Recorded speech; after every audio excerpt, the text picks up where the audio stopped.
everyone, Audrey Drake here with our guides guru, Sam Claiborne. What is up, everybody? And we are here to talk about the combat in The Legend of Zelda Skyward Sword, which we were lucky enough to actually play about 9 hours of. Isn't that right, Sam? Yeah, we cut these little logs for 9 hours. We did. No, we did other things, but the log cutting was good.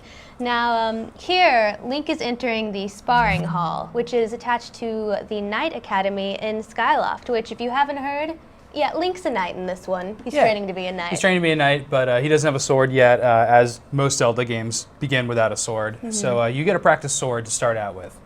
And this is what we're going to see in this video. This trailer, it's a clip right from the beginning of the game with the first 30 minutes, I'd say. Mm-hmm. And it's Link just learning the basic sword moves, which actually it's pretty important because with the Motion Plus, sword play is very different now than it's ever been in a Zelda game. Yeah. It's 1-to-1. If you try and waggle through this adventure, you will be dead.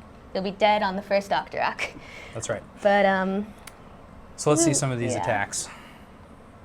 So these are the basic slashes. You can slash from, your basic slashes are actually 1-to-1, right? It's exactly what you're doing in your hand.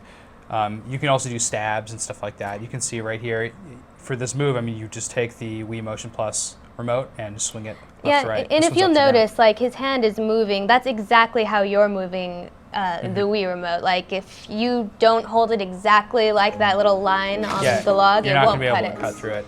So you may also notice on the right side of the screen there's a lot of jumbled buttons. And even though you're not using any buttons in this scene, you wonder, like, why does it have to show me all this stuff? Well, there's a cool trick. You can pause the game and just turn all that stuff off. You can actually turn it down all the way. There's a couple of different levels, right? And one of them allows you to turn off all the HUD, the overhead buttons and stuff, and even the map, and you just have hearts and rupees. Yeah, and that one's beautiful. It makes for a very clear screen. So anyone who's basically played a Zelda game before, that's probably the option you're going to want to choose. Yep. But if you need some help with the buttons, then you can have some of the HUD on if you have to.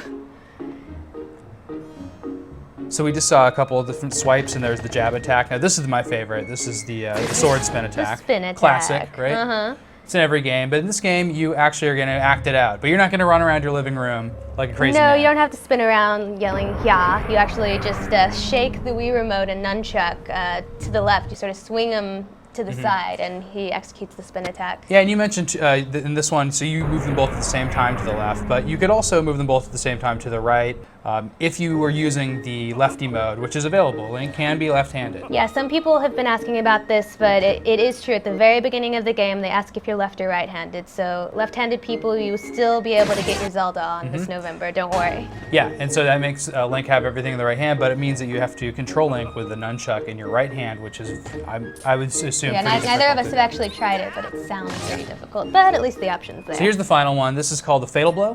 The Fatal Blow, yes. Now this only works once you've knocked an enemy to the ground. And you have to be Z-targeted for you this see to the work. little orange arrow. No Navi though, right? There's no fairy flying around. There's no Navi, no. But there's an orange arrow indicating this guy's down on the ground, and at this point you can swing both Wii Remote and Nunchuck downwards, and he does this awesome downward stab, which is from my favorite Zelda game, Zelda 2. Yeah, that's true.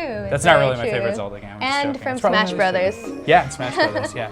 But and Twilight Princess, I believe, had a Fatal Blow type attack. It did. It was one of the sword moves you could learn.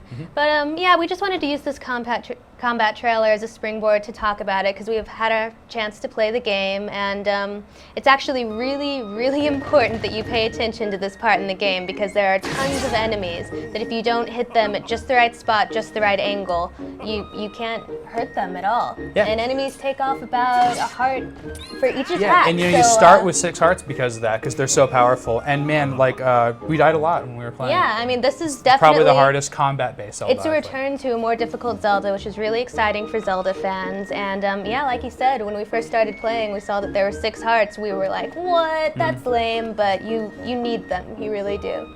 Cool. So that's all we have for you. Stay tuned to IGN for all the latest on Skyward Sword, and we'll see you soon. Thanks, guys.